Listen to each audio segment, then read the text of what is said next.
Perkenalkan, nama saya Krisdia Saragi dengan NIM 22065 dari Akademi Keperawatan Pemkab Tapanuli Utara. Di sini saya akan memenuhi tugas mata kuliah komputer, yaitu manfaat perkembangan teknologi bagi dunia kesehatan. Terdapat banyak penemuan dan perkembangan teknologi informasi di bidang kesehatan yang telah banyak kita lihat sekarang ini.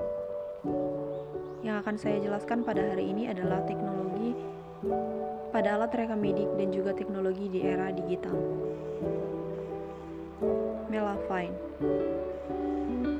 Melavine merupakan scanner penyakit kanker kulit yang berbasis elektromagnetik.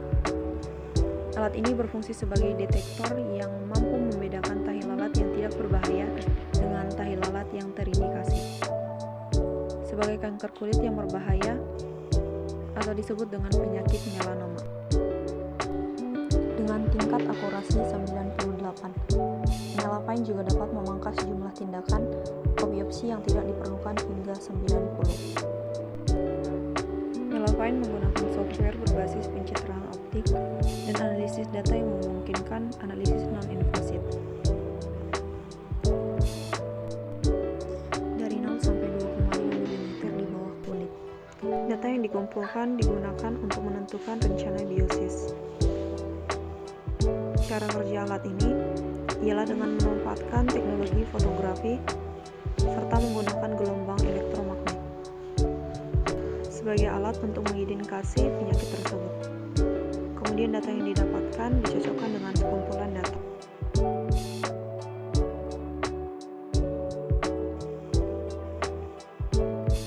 Perangkat ini kemudian menganalisa bagaimana cahaya memantulkan kembali, lalu memproses dan mendeteksi bahwa kanker mungkin berkembang di tempat tersebut.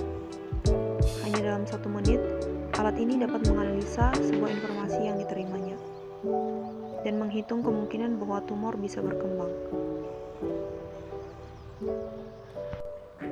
Aspirin elektrik. Aspirin elektrik adalah suatu alat medis yang dapat membantu meredakan sakit kepala berat, sakit kepala ringan, dan migrain dalam waktu yang singkat tanpa menimbulkan efek samping dan tidak meninggalkan bekas luka. Pengguna aspirin elektrik yaitu dengan menempelkan pada tulang tengkorak ketika pasien merasa sakit kepala. Perangkat implan diletakkan di tempat yang terasa nyeri. Kemudian remote control yang ditempelkan pada pipi secara otomatis akan memancarkan impuls listrik yang berfungsi menahan sinyal sakit kepala yang dikirim dari sistem saraf khusus atau SPG, sehingga dalam waktu yang singkat dapat memblokir rasa nyeri yang dirasakan. Plester anti-diabetes. Di dalam dunia kesehatan, mungkin sudah tidak asing lagi dengan plester yang satu ini. Ini merupakan plester yang mempunyai fungsi untuk melakukan kontrol terhadap kadar gula yang terdapat dalam darah. Apabila kadar gula terlalu tinggi, maka secara otomatis plester ini mampu mengalirkan cairan insulin mengalir ke dalam tubuh. Adapun keunikan dari plester diabetes ini adalah cara kerjanya yang tidak menimbulkan rasa sakit sendiri. Pasalnya plester ini mempunyai ukuran jarum mikro, sehingga sangat kecil, bahkan kurang lebih mempunyai lebar dan panjang yang sama dengan bulu mata manusia. Cara kerja dari plester ini seperti cara kerja pankreas, di mana ketika gula darah sedang mengalami peningkatan, maka dengan cerdas alat tersebut akan mengeluarkan cairan insulin. Penemuan dan perkembangan teknologi di era digital adalah e-health. Menurut Bagian Kesehatan Dunia atau WHO, Electronic Health diartikan sebagai pemanfaatan teknologi informasi dan komunikasi yang hemat daya dan aman untuk mendukung berbagai hal di bidang kesehatan. Cakupan layanan kesehatan berbasis teknologi ini cukup luas, tidak hanya untuk konsultasi dokter secara online, membuat janji konsultasi, dan untuk memesan obat. Namun juga bisa melakukan penelitian dan memberikan edukasi kesehatan. Tujuan utama dari electronic health adalah mempermudah akses terhadap layanan kesehatan meningkatkan kualitas layanan kesehatan dan mengurangi biaya untuk mendapatkan layanan kesehatan.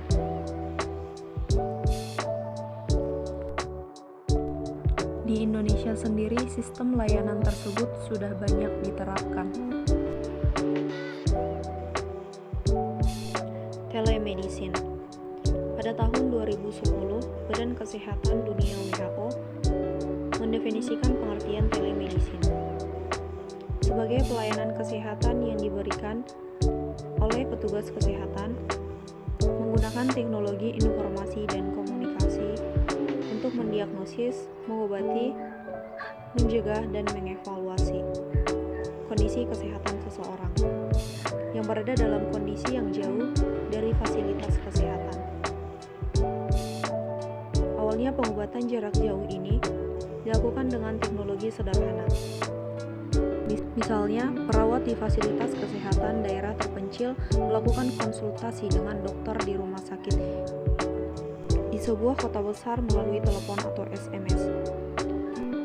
Namun saat ini telemedicine sudah maju pesat.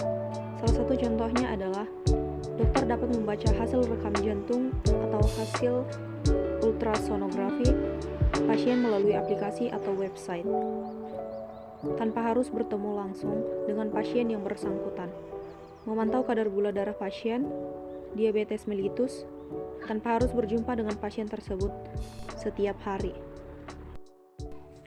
Smart Health Card System.